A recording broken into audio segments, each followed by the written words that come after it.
ha publicado una encuesta muy reveladora, llevada a cabo por una agencia o por una consultora de contratación, bajo la denominación de Robert Walters, donde se indican una serie de cuestiones muy importantes respecto a los milenaristas o millennials o llamada generación Z, una serie de cuestiones importantes que reflejan cambios que yo no sé si son verdad o si son mentira, pero que en todo caso existen y que no sé si verdadera o falsamente se corresponden con las interpretaciones que se hacen de este índice de probabilidades o de estadísticas. Me refiero al eco que con frecuencia en estos últimos días se ha hecho la prensa de estas estadísticas, de estos resultados.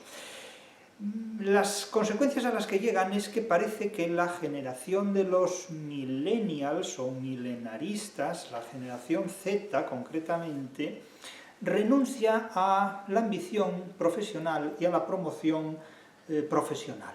Esta declaración me resulta, por un lado, sorprendente y por otro lado, lógica.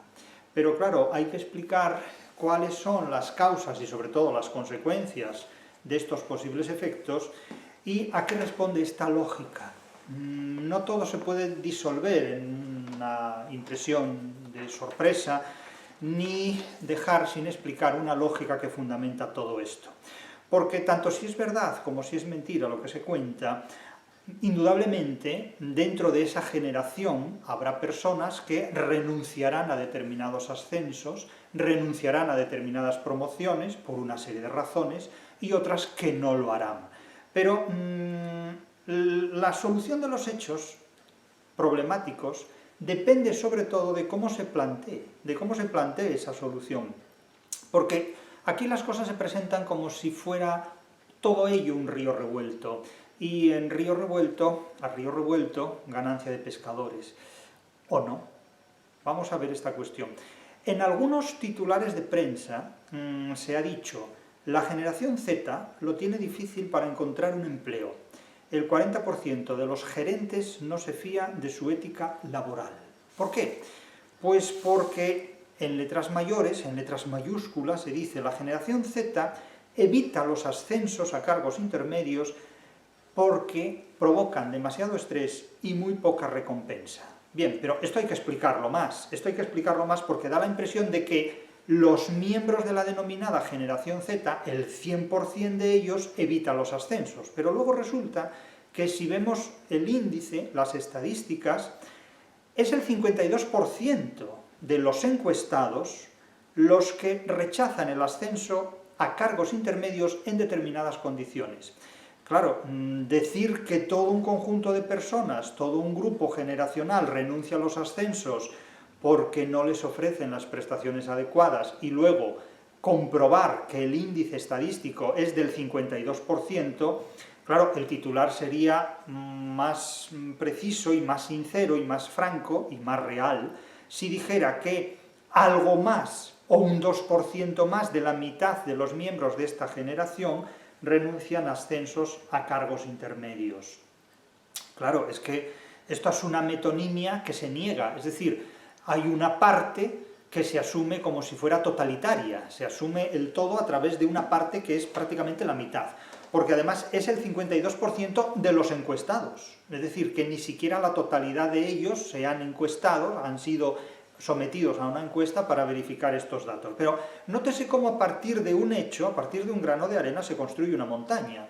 Naturalmente el debate ya está planteado, porque este tipo de hechos, este tipo de noticias y de informaciones y de construcciones periodísticas o culturales se hacen precisamente para suscitar un debate en Internet. Por si no existiera Internet, esto no existiría, porque Internet hay que llenarlo de cosas.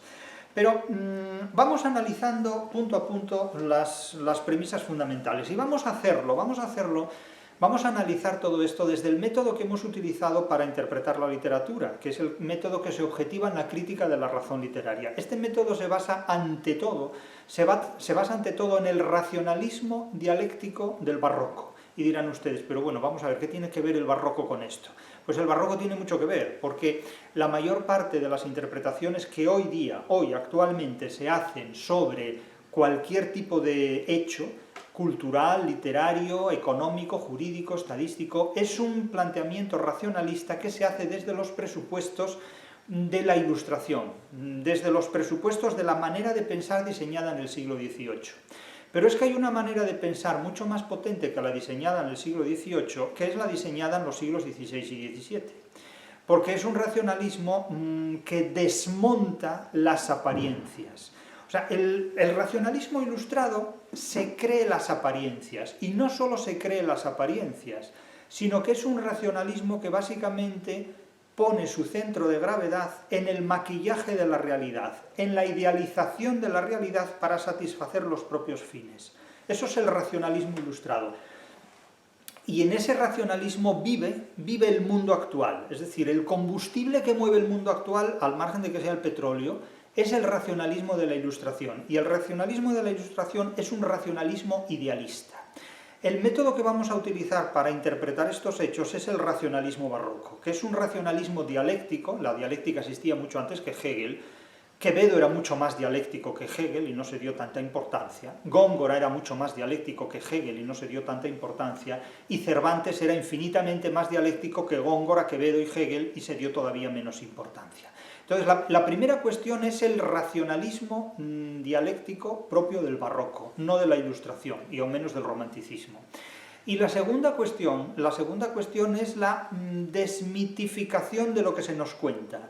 Es decir, hay que desmaquillar lo que se nos cuenta, hay que desdibujar, hay que convertir el espejismo en oasis para verificar que detrás del espejismo no hay ningún oasis, sino que lo único que hay es filología barata, retórica vana.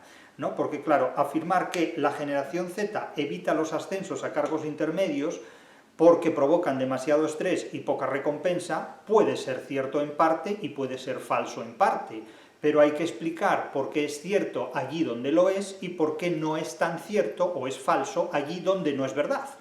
Claro, resulta que, insisto, solo el 52% de los encuestados llegan a esta conclusión. Pero claro, ¿qué ocurre con el 48% restante de los encuestados? Es que no cuentan. ¿Y qué ocurre con los no encuestados? Porque también existen. Entonces, claro, esta es una forma muy discutible de explicar una realidad que rebasa las posibilidades de esta estadística y que desde luego exige un racionalismo mucho más potente que el que aquí se aduce. Claro, si afirmamos y nos quedamos con esta afirmación de que la generación Z renuncia a los ascensos, renuncia a la competitividad, renuncia a la ambición, podemos tener una idea de los milenaristas como personas desestimables desde el punto de vista de la generación más exigente, que es la de los boomers. Los boomers, los nacidos prácticamente en torno a 1950 y casi hasta 1970, tenían un objetivo fundamental: todo para mí y para siempre. Ese es el objetivo de los boomers. Y conviene advertir algo importante. Cuando se habla de generaciones, aquí nos movemos en dos contextos: en la nomenclatura anglosajona y en la nomenclatura que no es anglosajona. La nomenclatura anglosajona distingue por un lado los boomers, después la generación X, después la generación Y, después la generación Z, que es a la que se refiere esta estadística, y después habla ya también de la generación alfa, los nacidos a partir del año 2000 en adelante. Pero esa es la realidad tipificada desde los Estados Unidos, sobre todo, y desde la anglosfera. Pero el mundo no es solo los Estados Unidos. El planeta Tierra no cabe enteramente en los Estados Unidos. Los Estados Unidos hablan del mundo como si el mundo fueran los Estados Unidos. Y el mundo no es los Estados Unidos exclusivamente, por el momento. Y todo apunta a que a lo largo del siglo XXI cada vez va a dejar de serlo, más intensamente. Pero lo que sí está claro es que en el mundo actual en el que vivimos hay dos generaciones que tienen un centro de gravedad y un peso muy importante, que son los boomers, los nacidos entre 1950 y 1970 prácticamente, y los milenaristas, que son los nacidos a partir de 1980. Claro, ¿qué hacemos con los que han nacido en la década de 1970? Pues los que han nacido en la década de 1970 tienen rasgos propios de los boomers hasta cierto punto y rasgos propios de los milenaristas hasta cierto punto. Digamos que a medida que nos acercamos al año 2000, los rasgos de los milenaristas se intensifican y de los boomers disminuyen absolutamente. Pero a medida que nos aproximamos a la década de 1960, los rasgos de los boomers se incrementan, se intensifican y los de los milenaristas resultan inexistentes. Pero las denominadas generación Y, generación X, generación Z, en realidad el caso de la Z es de milenarismo nato, el caso de la Y es una influencia milenarista muy potente, y el caso de la X es una influencia boomer mucho más potente que cualquier otra. Naturalmente hay casos intermedios, pero básicamente son dos generaciones que tienen un peso potentísimo, los boomers y los milenaristas. Lo que se observa en el tratamiento que los milenaristas adquieren en la prensa y la forma en que la prensa trata a los milenaristas es terriblemente despreciativa. Se les da mucha propaganda y mucho protagonismo, pero muy negativamente. Evidentemente, desde mi punto de vista, no hay propaganda negativa, no hay publicidad negativa. Otra cosa es que la publicidad guste o disguste. Hay publicidad que gusta y satisface, publicidad que disgusta y que no satisface, pero la publicidad, por el hecho de existir, genera siempre un rendimiento. Genera siempre un rendimiento. Otra cosa es que ese rendimiento disguste, insisto, no satisfaga, no siente bien, cause problemas, pero difícilmente la publicidad ocasiona pérdidas, sobre todo cuando es gratuita, Y la maledicencia es una forma gratuita de publicidad, por ejemplo. Entonces, esta maledicencia contra los milenaristas, esa manera de desprestigiar a los milenaristas, a los más jóvenes en definitiva, pues porque renuncian a la ambición, porque renuncian al trabajo, se suele decir que son vagos, que no saben trabajar, que no tienen preparación, que no tienen formación. Ellos de sí mismos dicen, sin embargo, que son la generación más preparada de la historia de España. No lo son, no es cierto, no es cierto. Pero en primer lugar es que no se puede hablar de una generación entera como si fuera la más preparada de la historia de España, porque en cualquier generación hay gente muy preparada y hay gente muy poco preparada. Es decir, que estas generalizaciones son formas completamente equívocas de interpretar la realidad, y que son formas con frecuencia equivocadas de interpretar la realidad que resultan tuteladas por ideologías que promocionan ese equívoco interpretativo de la realidad. Y eso es lo que hay que superar cuando nos referimos a los boomers, a los milenaristas o a quien sea. Entonces, claro, dar una imagen de que la generación Z, que es el núcleo del milenarismo generacional, evita los ascensos a cargos intermedios porque les provoca demasiado estrés y muy poca recompensa, pues incita a reacciones emocionales frívolas en virtud de las cuales se dice, bueno, es que los milenaristas no sirven para nada, los milenaristas no soportan la presión laboral, hay de todo. Yo he conocido muchos boomers que no soportaban ningún tipo de presión, ni laboral ni de ningún otro jaez, ni de ningún otro orden, y boomers que renunciaron precisamente a su promoción profesional pues para evitar determinados problemas o porque en efecto eran promociones profesionalmente engañosas. Eran muy aparentes pero generaban poco dinero, pocas prestaciones o eran encerronas realmente. Es que depende qué cargos de gestión se planteen, qué jefatura de personal haya que asumir. Es que todas estas cuestiones hay que verlas en cada caso. En unos términos generales resulta completamente arriesgado juzgar a toda una generación por una forma de comportamiento. Por eso digo que este tipo de mensajes resultan muy engañosos y veremos a ver a qué consecuencias nos remiten. Pero como digo, hay dos generaciones potentísimas, que son los boomers ya en plena decadencia, ya en plena disolución, pero muy fortalecidos en sí mismos como tales, y los milenaristas que son un diseño de los boomers, es decir, han heredado el mundo que les han dejado los boomers, y es un mundo francamente lleno de desolación, es un mundo terrible para abrirse camino en él.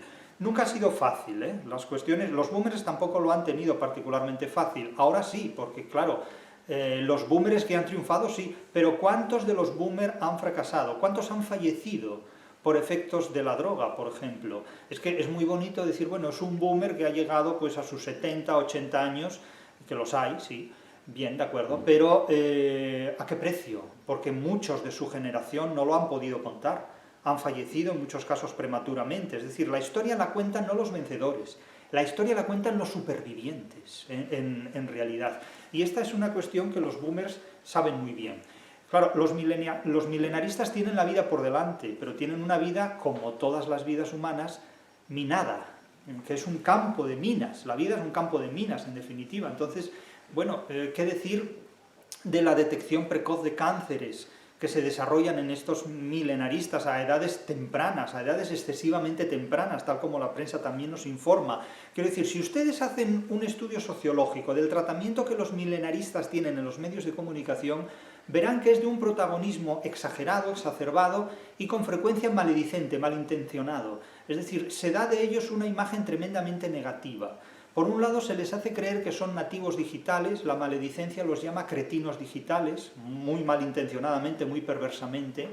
En realidad tienen una formación digital propia de cualquier usuario, a menos que se profesionalicen como técnicos o como ingenieros informáticos, evidentemente. Es decir, hacer creer a alguien que es un genio porque maneja la informática, como con frecuencia se ha dicho, es equivocar el artificio de la genialidad. La genialidad corresponde a los ingenieros de Google o de la empresa correspondiente, pero no del usuario. Eso se ha dicho con frecuencia y es obvio.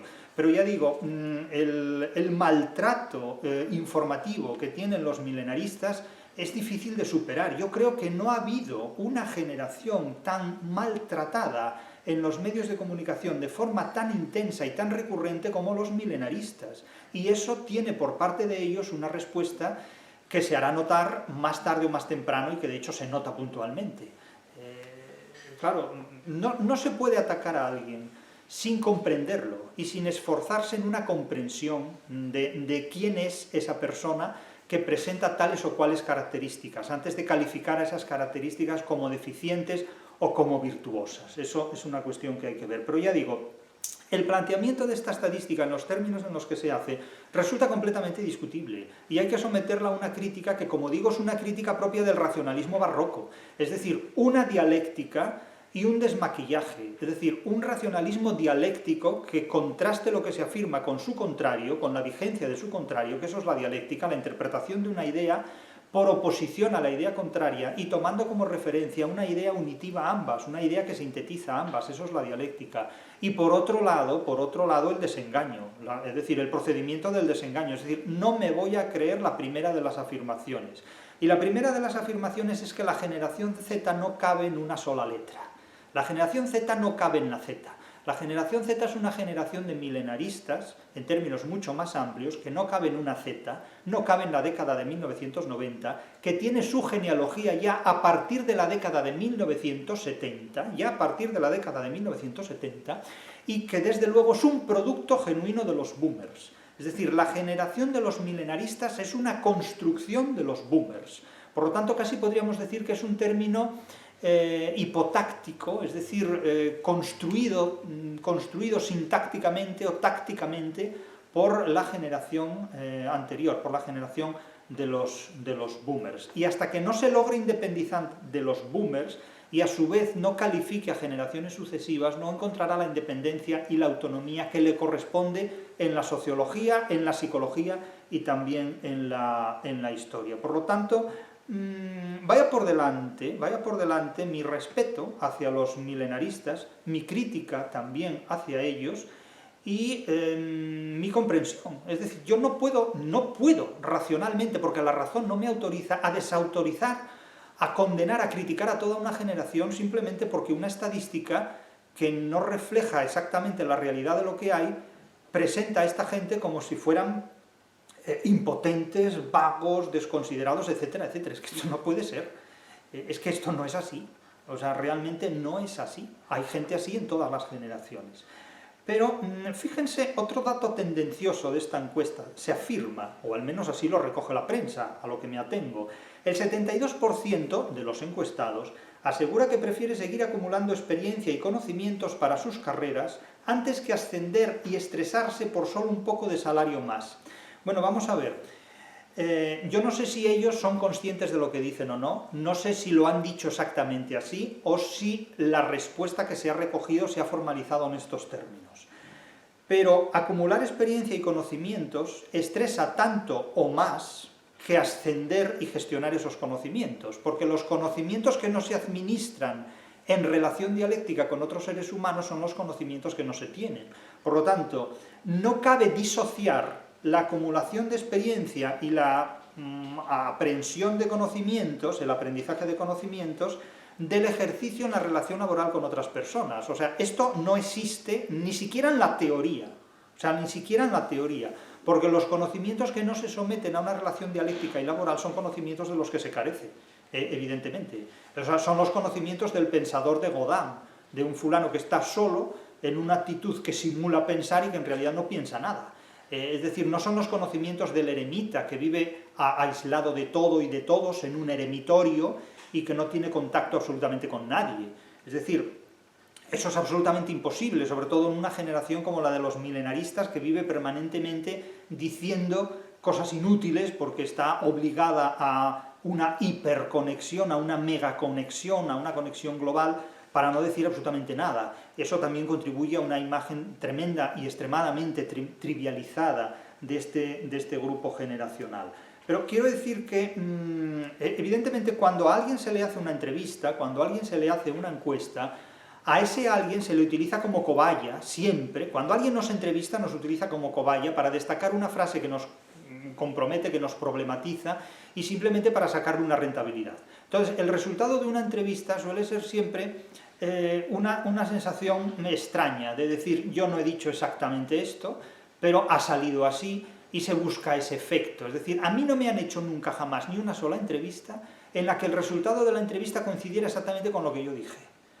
Porque todo se saca de contexto, evidentemente. Entonces, claro, ya sabemos que cuando algo se saca de contexto resulta muy gracioso, resulta muy simpático, pero a costa evidentemente, de que a unas personas les guste y a otras no les guste. Es decir, no todo el mundo le gusta la realidad fuera de contexto. Pero claro, el sentido del humor exige una dialéctica que precisamente se consolida y se objetiva en la diferencia que hay entre la realidad y una interpretación equivocada o falsificada de la realidad. Ahí está la gracia o la desgracia, según se mire, de la cuestión. Ya sabemos que cada uno tiene el sentido del humor que su inteligencia le permite. Cada persona tiene el sentido del humor que su inteligencia le permite. Y entonces, bueno, pues hay gente que se ríe viendo como un perro chupa un chupete y otros pues que se ríen contemplando un ladrillo. O sea, ven un ladrillo y se parten de risa, les da un ataque de risa que se mueren, ¿no? Y uno dice, pero bueno, ¿por qué se ríe mirando un ladrillo? Misterios. Son misterios dignos de programas milenaristas de televisión, ¿no? Pero vamos, que para un boomer el lema es: lo quiero todo para mí y para siempre. Ese es el lema de los boomers, de los nacidos prácticamente en torno a 1950 en adelante. Lo quiero todo para mí y para siempre. Y además, hasta la muerte, yo diría. Es decir, la generación de los boomers, incluso de la anterior a ellos, si nosotros analizamos su comportamiento universitariamente, académicamente, vemos que es una generación que muere con las botas puestas. Es decir, pudiendo jubilarse a los 60 años en la trayectoria académica del funcionariado español, dentro de los cuerpos docentes, de los funcionarios del Estado, se jubilan a los 70. Y se jubilan a los 70 porque les obligan a jubilarse a los 70, si no se jubilarían a los 120 años. Es decir, no abandonan nunca su puesto de trabajo, porque para ellos su puesto de trabajo es un puesto de gestión de ambiciones. Y ellos y la ambición son lo mismo, es la generación más ambiciosa que yo he conocido jamás, la de los boomers. Les gusta el poder como a un niño les gusta un caramelo, pero cualquier gota de poder los fascina, les resulta de una fascinación sorprendente. Se mueven por el poder, básicamente, no les mueve ni el sexo ni el deporte. Y me dirán ustedes, bueno, que no les mueve el sexo y el deporte. Bueno, yo no sé lo que les moverá, del barco de Chanquete no sé lo que les moverá, pero de lo que estoy absolutamente convencido es de que el poder es para ellos la mayor de las golosinas jamás habida y por haber. Es decir, por el poder pueden resucitar de su tumba y volver a este mundo de nuevo. Si se les ofrece poder, vuelven de nuevo. No quiero dar ideas con esto, no vaya a ser que la gente se dedique a resucitar alguno que otro para que vuelva al poder. No es eso lo que pretendo sugerir, ni decir, ni mucho menos. Eso ya, si lo piensan, es responsabilidad de ustedes, no la mía. Lo que quiero decir, utilizando una figura retórica que se llama la exageración, es decir, la hipérbole, es que se trata de una generación que responde muy fluidamente al estímulo del poder, al anzuelo del poder. Sin embargo, la generación de los milenaristas no. y no responde a ese estímulo del poder porque se le ha negado el poder con creces. ¿Y quién se lo ha negado? La generación de los boomers, evidentemente, que han hecho a los milenaristas no a su imagen y semejanza, en absoluto, sino a los efectos de sus objetivos en la vida. Es decir, los han hecho básicamente sumisos y obedientes, y les han concedido a cambio el desenlace de la irreverencia. Les han permitido ser irreverentes y disponer de la libertad del pataleo a cambio de ser obedientes y totalmente sumisos y obsecuentes. Los boomers son muy astutos, hombre, son listísimos, pero vamos, quien tiene el poder no lo tiene por casualidad, lo tiene porque se lo ha arrebatado a la generación anterior.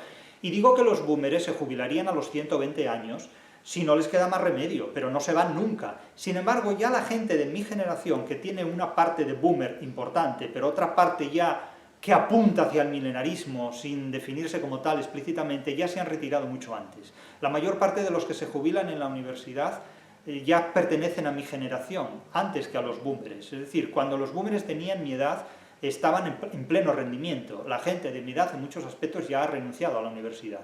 Y esto es un dato enormemente revelador. De hecho, la gente de mi edad ha renunciado a mucha de su presencia en congresos y reuniones científicas y académicas. Me dirán que esto no es así. Yo les puedo poner muchos ejemplos y sé de lo que hablo. Es decir, la gente de mi edad, una vez que ha conseguido ciertos objetivos universitarios, ha renunciado a todo lo demás.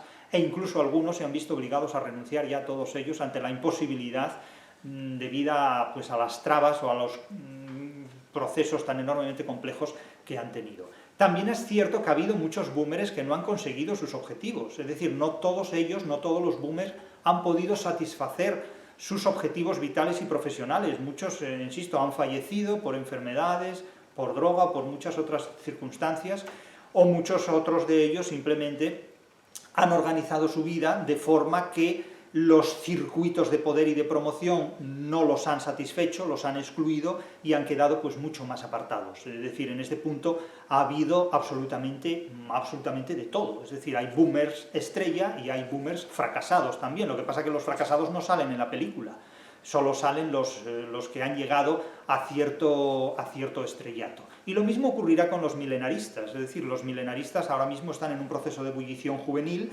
y cuando la vida pase la factura, firmada por el diablo, porque el diablo es el que pasa las facturas, evidentemente, como decía una popular canción, cuando el diablo pase la factura, pues evidentemente, claro, habrá consecuencias de todo tipo. Ahora, advierto claramente, este maltrato hacia los milenaristas tendrá también sus consecuencias, porque ellos sabrán responder a él. Y no es que yo me convierta aquí ahora mismo en un abogado defensor de los milenaristas, yo soy un abogado defensor de la razón, en todo caso, de la razón literaria y de la crítica de la razón literaria. Pero si nosotros analizamos qué es lo que nos dice la literatura sobre los prototipos humanos triunfantes y fracasados a lo largo del siglo XX, vemos que la lectura que hacen los boomers es sobre todo la lectura que invita a que los demás fracasen. ¿Para qué? Pues para que el éxito me toque todo a mí. Insisto que el lema de los boomers es todo para mí y para siempre. ¿Saben cuál era el lema de mi generación? De la generación que ya tuvo que sufrir a los boomers. Tengan en cuenta que hubo boomers que sacaban la cátedra de universidad con 28 años. Boomers que sacaban la cátedra de universidad con 28 años. ¿Por qué? Pues porque terminada la carrera, entonces era posible, una vez hecho el doctorado, opositar directamente a cátedra de universidad y sacarla. Hoy día eso es imposible. Tienes que pasar primero por varias oposiciones, a interino, a titular numerario y después a catedrático, y pasar por diferentes procesos de acreditación. Es decir, es que la carrera de obstáculos que los boomers han diseñado para que los que vinieran detrás no pudieran acercarse a ellos, es impresionante. Es decir, mi propia generación no ha tenido las facilidades, tampoco los obstáculos, todo hay que decirlo, no ha tenido las facilidades, pero ha tenido muchos más obstáculos que los boomers. Pero es que quien ha puesto obstáculos a mi generación ha sido la generación de los boomers. Y quien ha puesto obstáculos a los milenaristas ha sido igualmente la generación de los boomers, no la mía. Mi generación no ha creado la multiplicación de obstáculos que los milenaristas sufren. Esos obstáculos los han creado los boomers. Por lo tanto, insisto, los milenaristas son un producto de los boomers, pero son un producto raquítico de los boomers, porque los han hecho precisamente así. Los milenaristas van a necesitar muchos años, mucho tiempo y mucho esfuerzo para superar las limitaciones a las que la generación de los boomers los ha condenado. Y esto yo no sé si lo saben, pero por si no lo saben yo se lo digo, para que lo sepan. Por eso digo que el lema de los boomers era todo para mí y para siempre. El lema de mi generación era a por todo cuanto antes. El lema de mi generación, la generación que tiene básicamente 30 años en torno a la década de los 90, era a por todo cuanto antes. A por todo cuanto antes, ¿por qué? Porque de ese todo ya quedaba muy poco, y o lo cogías cuanto antes o lo perdías, como hoy los pisos de alquiler. Es decir, o lo tomas inmediatamente o lo pierdes. En esa situación se estaba, sobre todo en la década de 1990, cuando mi generación entraba en contacto con un mercado laboral. A por todo cuanto antes. ¿Por qué? Pues porque queda poco tiempo y porque queda poco contenido de lo que queda. Y ya se acabó agotando. Pero los boomers siguieron ahí. Es decir, a pesar de que nosotros pudimos entrar en un mercado laboral con muchísimas dificultades, esas dificultades aún se incrementaron después, sobre nosotros mismos y sobre todo sobre los milenaristas que han llegado, que habéis llegado más tarde. ¿Quién tiene la culpa de esto? Bueno, la culpa de esto no la tiene una sola persona, solo faltaba.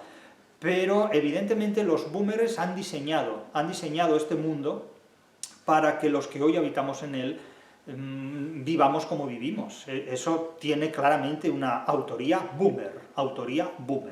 Entonces, claro, cuando muchos milenaristas dicen en esa frase que, según me han dicho, se ha hecho popular en internet, ok, boomer, ¿no? Como quien dice, sí, ya eres un viejo. Sí, pero cuidado con los boomers, ¿eh? Cuidado con los boomers porque esos no pierden el tiempo. Esos tienen un sentido del humor que no es el vuestro, es otra cosa. Esos realmente no tienen sentido del humor, tienen un sentido de la ficción y del fingimiento muy importante. Entonces lo que han hecho básicamente ha sido desactivar cualquier tipo de competencia entre sus colegas, cualquier alternativa de competitividad y cualquier alternativa competente. Es decir, cualquier alternativa competitiva y cualquier alternativa competente, diríamos así. Porque, claro, si se invita a alguien a no competir, si se invita a alguien a no aceptar ascensos, si se invita a alguien a seguir estudiando en lugar de ser competitivo laboralmente, mejor para aquel que sea competitivo laboralmente. Vuelvo al barroco de nuevo. ¿Han leído ustedes a Sor Juana Inés de la Cruz?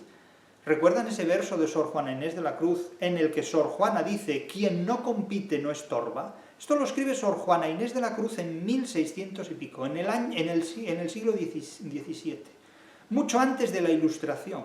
¿Para qué necesitamos la razón ilustrada si tenemos una razón mucho más potente en el siglo XVII? Este es el lema de un boomer. Quien no compite no estorba. Los boomers se llevan excelentemente bien con quienes no compiten con ellos, como todo el mundo, ¿eh? Ustedes imagínense que hay una oposición a cátedra y somos 10 personas en el departamento. Yo haría, si estoy interesado en la cátedra, haría publicidad en los términos siguientes. La cátedra estresa mucho. No compensa económicamente el esfuerzo que supone preparar una cátedra y la cantidad de trabajo que eso exige. El estrés que implica ser catedrático es terrible. Por lo tanto, yo os desaconsejo que opositéis a cátedra, sinceramente. Y si cuento con un poder de promoción de ese tipo de informaciones, conseguiría que de los 10 que somos en el departamento, si 9 desisten de la cátedra, mejor para mí porque no tendré nadie que se oponga a mi intento de ser catedrático. Bien, este es el planteamiento que ocurre.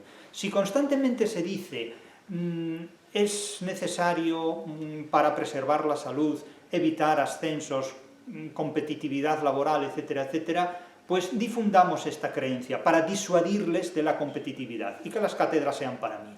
Claro, evidentemente esto no se lo cree todo el mundo. Hay gente que renuncia a la cátedra porque, en efecto, prefiere evitar conflictos, prefiere evitar luchas, prefiere evitar problemas. Y son enormes, ¿eh?, los problemas que tiene una oposición a cátedra. Una oposición a cátedra no se dirime en un día ni en un año. Eso hoy día, con los procedimientos que hay de acreditación, de ANECA, de trayectoria curricular, eso es una carrera de obstáculos.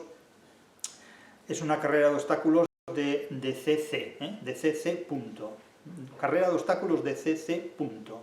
Entonces, claro, el a por todo cuanto antes y todo para mí y para siempre, pues imagínense ustedes, claro, si alguien era catedrático en una determinada zona, le interesaba que no hubiera más catedráticos que él, porque 2 soles en el firmamento se eclipsan mutuamente, evidentemente. Entonces, claro, esto es de manual de primera instancia. Entonces, si los milenaristas se creen esto, asumen un modo de vida organizado contra ellos desde generaciones precedentes, y sobre esto les prevengo.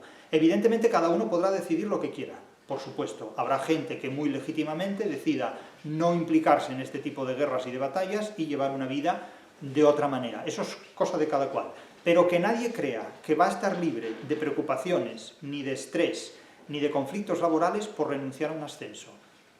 Porque renuncia a un tipo de estrés, a un tipo de conflicto y a un tipo de problema para seguir en otro. Es decir, eso es como el que acepta vivir o no vivir. Aceptar la vida implica asumir todo lo que contiene la vida, momentos gratos y momentos ingratos. Y lo mismo ocurre en el ámbito laboral, momentos gratos y momentos ingratos. Eso no tiene otra vuelta de hoja. Pero cito por ejemplo, algunos comentarios de prensa. Cito, por ejemplo, a Rubén Andrés, que dedica mucha amplitud a este tema y lo hace desde una perspectiva que es lógica y se atiene a lo que hay. Él dice lo que hay. Se podrá estar de acuerdo o no, naturalmente, pero él dice lo que hay. Y él dice, lo cito, a Rubén Andrés, dice: el mercado laboral vive su segunda gran revolución. Bueno, él habla en presente continuo, pero yo hablo en presente de indicativo. Yo digo, el mercado laboral vive su segunda gran revolución en menos de 5 años. La primera fue cuando toda la actividad industrial tuvo que adaptarse a modelos de teletrabajo. La segunda, dice él en nuevo presente continuo, la segunda consiste. El presente continuo es una influencia inglesa que domina completamente la forma de hablar de los periodistas y de muchas otras personas, que reemplazan inconscientemente el presente indicativo español por el presente continuo inglés. Y lo mismo ocurre a veces con los futuros continuos, ¿no? La semana que viene estaré dando una conferencia en Toledo. No, la semana que viene daré una conferencia en Toledo, pero no es esos futuros continuos, ¿no? O gente que es mucho más aberrante todavía. Ahora vamos a estar hablando de economía. No, ahora hablaremos de economía o hablamos de economía, pero no vamos a estar hablando. O sea, es que imagínense ustedes que Cervantes escribiera el Quijote diciendo: en un lugar de la Mancha de cuyo nombre no quiero estar acordándome, no voy a estar queriendo acordarme, una cosa de este tipo, eso no tiene sentido. La segunda consiste en cómo afrontar la vuelta al modelo 100% presencial que había antes de la pandemia. El principal inconveniente, señala Rubén Andrés, que los empleados de la generación Z que se incorporan al mercado laboral, dice que se están incorporando, que se incorporan al mercado laboral, no tienen los mismos valores que los que vaciaron las oficinas en 2020. Bueno, evidentemente, todo cambia, ¿no? Como diría Heráclito, todo cambia, la dialéctica permanente. No tienen los mismos valores, pero no tienen los mismos valores, ¿por qué? Porque tal vez no se los pueden permitir, porque tal vez no pueden tener esos mismos valores, porque no pueden sostenerlos, porque no tienen infraestructura para sostener esos valores. Entonces, claro, si a alguien se le propone un ascenso, que es un ascenso envenenado, tendrá sus razones para decir que no, pero claro, entonces habrá que argumentar que ese ascenso es una trampa, no es realmente un ascenso. Eso es como al que le ofrecen en el mundo académico coordinar un grado sin pagarle la coordinación. Claro, esa es una razón por la que muchas personas, cuando tienen que ostentar ese tipo de cargos que no están remunerados como otros cargos sí lo están, lo cual es un agravio comparativo, pues rechazan ese cargo, ¿no? Entonces, claro, hay cargos o ascensos que resultan realmente pues discutibles. Entonces, claro, si no se nos aclara en qué consiste el ascenso que se les ofrece a los miembros de esta generación, no podemos saber si su rechazo está debidamente justificado o no lo está. Claro, eso es algo que hay que ver, que hay que examinar, porque si no da la impresión que desautorizamos a una generación simplemente porque es vaga, o porque se incurre en vagancia, y esto no tiene por qué ser siempre necesariamente así, lo cual no impide que haya algunos que no quieran trabajar y otros que sí quieran pero no pueden.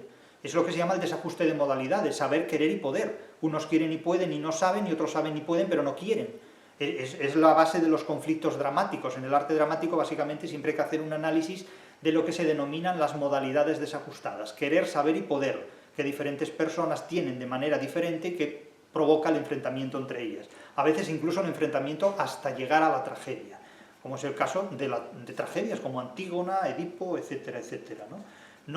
Edipo no sabe que va a matar a Layo, a su padre, etcétera, etcétera. Entonces, claro, y el propio Rubén Andrés advierte, dice, sin embargo, lo que habría que concretar es que los ascensos en la jerarquía empresarial entre los jóvenes ya no se perciben como sinónimo de éxito o mejores condiciones, sino de una mayor carga de trabajos y mejoras económicas sustanciales. Pero aquí la cuestión es que no se perciben. ¿Ven ustedes cómo el racionalismo barroco se exige ante la realidad que se nos presenta? El racionalismo ilustrado dirá, ya no se perciben. El racionalista barroco dirá, ya no son. Porque no es lo mismo percibir que ser. Es que no es lo mismo quedarse con la apariencia, lo que se percibe, el espejismo, que adentrarse en el oasis y quedarse con lo que es el oasis. Es decir, si no sabemos distinguir el espejismo del oasis, no sabemos distinguir la frontera que separa la ilustración del barroco. Es decir, el racionalismo idealista de la Ilustración del racionalismo realista y materialista del barroco. Y esto es absolutamente clave. Un ilustrado dirá, ya no se perciben. Un barroco dirá, ya no son. Es que no es lo mismo percibir que ser. Es que no es lo mismo percibir un ladrillo que ver una casa. Es que no es lo mismo percibir crines de caballo que ajustar las cuerdas de un piano. Es que son cosas completamente diferentes. Es que no podemos reducir la realidad a percepción y sobrevivir a ella, porque no se puede sobrevivir en el espejismo. Sin oasis no se atraviesa el desierto. Con el espejismo no se vive. Entonces, fíjense ustedes cómo funciona, insisto, el racionalismo ilustrado. Los jóvenes ya no perciben como sinónimo de éxito, no. Los jóvenes no es que no perciban o que no vean, es que para ellos eso no tiene éxito, porque las pérdidas son mayores que las ganancias. Entonces, claro, da la impresión de que los jóvenes no ven, o de que son vagos. Entonces, esto requiere un análisis más profundo. Cuidado, que no digo que Rubén Andrés no lo haga, no estoy citándolo, simplemente yo no estoy comentando la redacción del periodista, que me parece totalmente correcta y precisa, sino estoy analizando el hecho como tal. No es el mensajero el tema, en este caso, sino el hecho que se comenta. Entonces, claro, más trabajo y menos dinero no equivale a éxito, evidentemente, equivale a una trampa. Entonces, claro, pero no es una cuestión de percepción, es una cuestión de hecho, no es una cuestión de psicología, es una cuestión de ontología, no es lo que yo siento, lo que yo percibo, es lo que hay, es aquello a lo que me enfrento, en definitiva. Entonces, claro, se llega a titulares o a conclusiones del tipo, la generación Z lo tiene difícil para encontrar un empleo, el 40% de los gerentes no se fía de su ética laboral. Bueno, tampoco los millennials se fían de la ética laboral de los gerentes. Claro, es que depende de dónde nos pongamos a ver las cosas, evidentemente. ¿Cuándo el ser humano se fió de su vecino? Nunca. ¿Nos fiamos acaso de los colegas? Claro, los colegas se fían de nosotros, pero evidentemente esto no se puede hacer así. Entonces, claro, y dicen, prefieren gestionar sus carreras y no administrar las de otros. Pero es que la gestión de la carrera propia implica también prestar atención a la gestión de las carreras ajenas. Es que la vida no es un autologismo, la vida no es un solipsismo, la vida es de una implicación social y dialéctica a la que un ser humano no se puede sustraer. Entonces, hacer creer a los milenaristas que el éxito se preserva gestionando su propia carrera, nadie gestiona sola su propia carrera. Nuestro éxito depende del fracaso de los demás. Entonces tenemos que inducir a los demás en cierta manera que fracasen para poder ganar nosotros. Si hay una cátedra y a la cátedra optamos 10 personas, es imprescindible que 9 fracasen para que el catedrático salga, pero no de esos 9, evidentemente. Entonces toda la labor de disuasión, de deterioro, de erosión del prójimo es absolutamente fundamental para ganar un objetivo. Eso los boomers se lo saben. Vamos, han nacido con ese cromosoma activo ya, por supuesto. Entonces, claro, en esta encuesta que realiza el Robert Walters, pues claro, se dice, el 72% de los jóvenes entrevistados afirma que prefiere gestionar su propia carrera profesional y obtener una mejor formación y experiencia profesional que administrar la carrera de sus compañeros desde un cargo intermedio. Pero es que todos nosotros ocupamos un cargo entre unos y otros, llámese intermedio, llámese como quiera, gestionando no solo nuestra propia carrera, sino nuestra carrera colectiva. Es que la carrera no es individual. Estamos compitiendo, valga esta perífrasis de aspecto durativo en gerundio, que no es un presente continuo inglés, estamos compitiendo en este momento, estamos compitiendo todos unos con otros.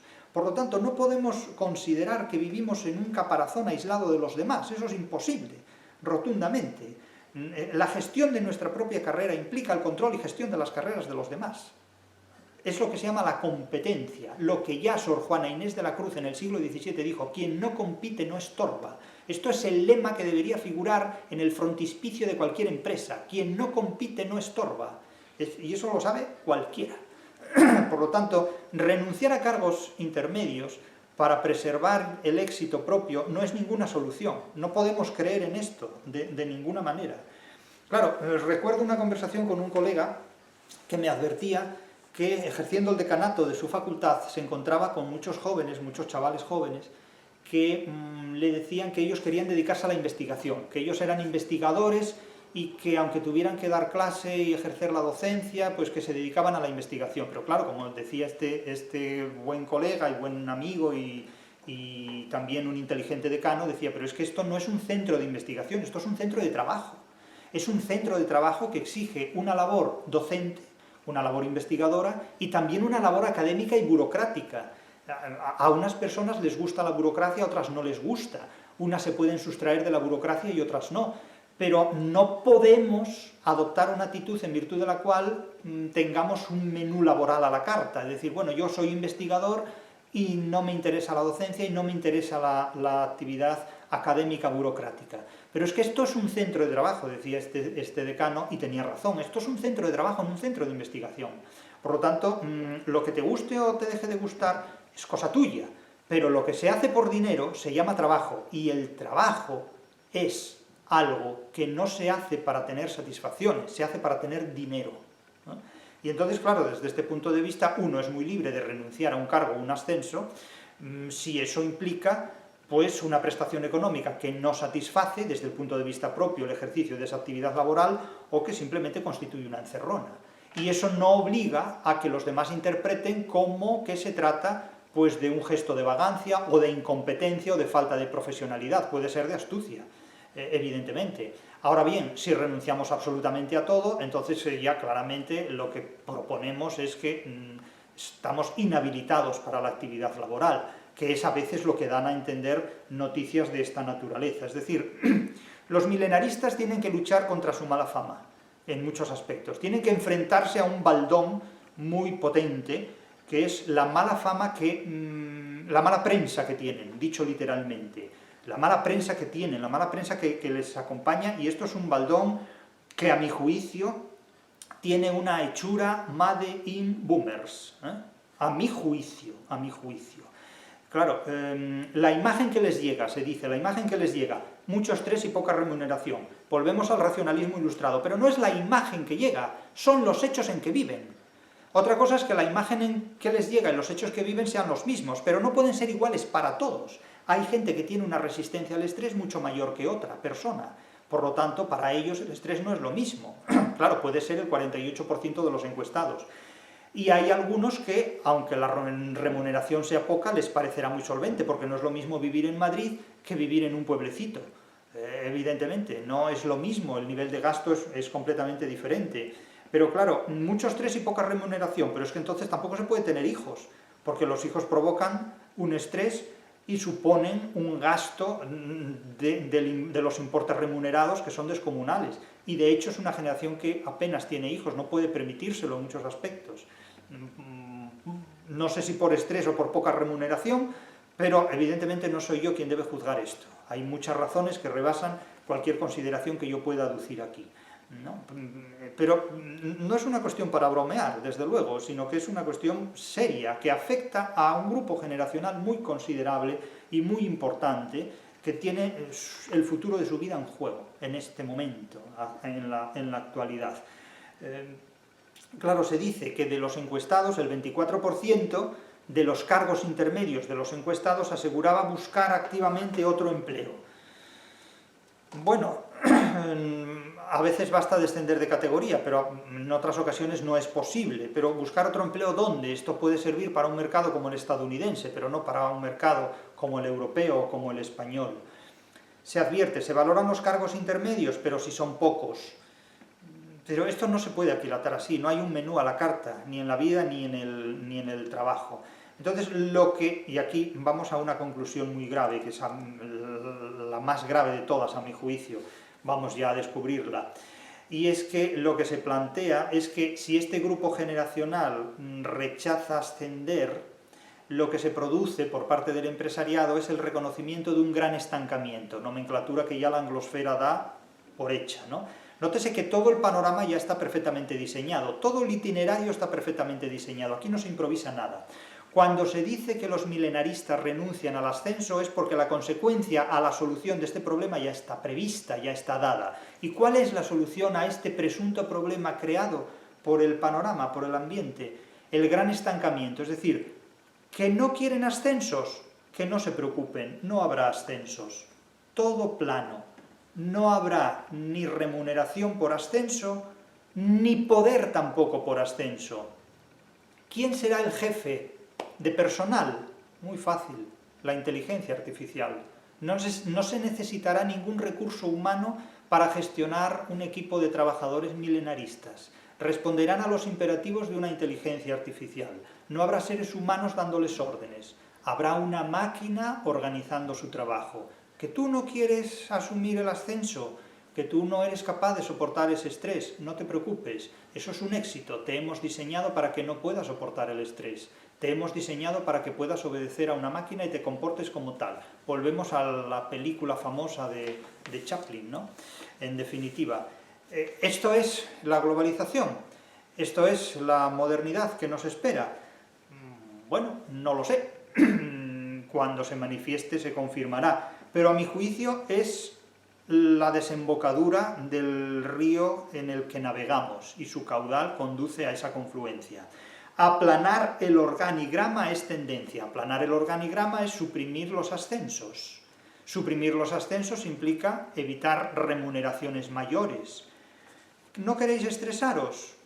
No os damos ascensos, no os damos dinero, pero vais a trabajar igual, os vais a estresar igual, pero sin ascensos y sin dinero.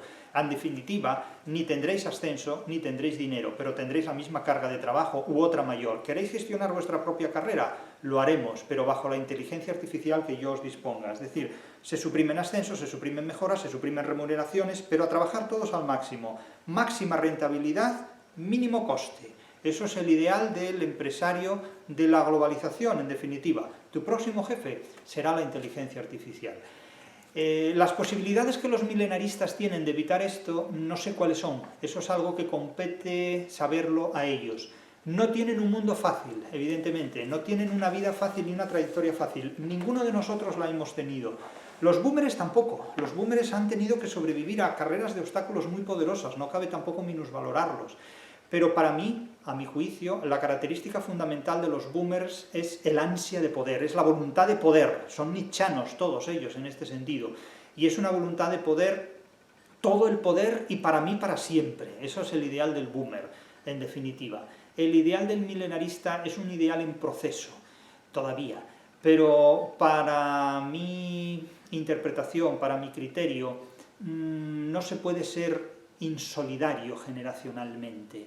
Es decir, yo he tratado siempre de poner mis conocimientos al servicio de quien quiera usarlos, de quien tenga interés en utilizarlos, al margen de su ideología, al margen de sus objetivos, al margen de sus pretensiones.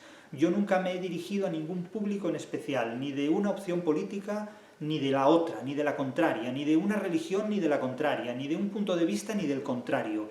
Yo he puesto sobre la mesa una serie de conocimientos para que cada uno se sirva de ellos como quiera, y los he puesto de manera libre, abierta y gratuita. Y como diría Machado, me debéis cuanto he escrito, en definitiva.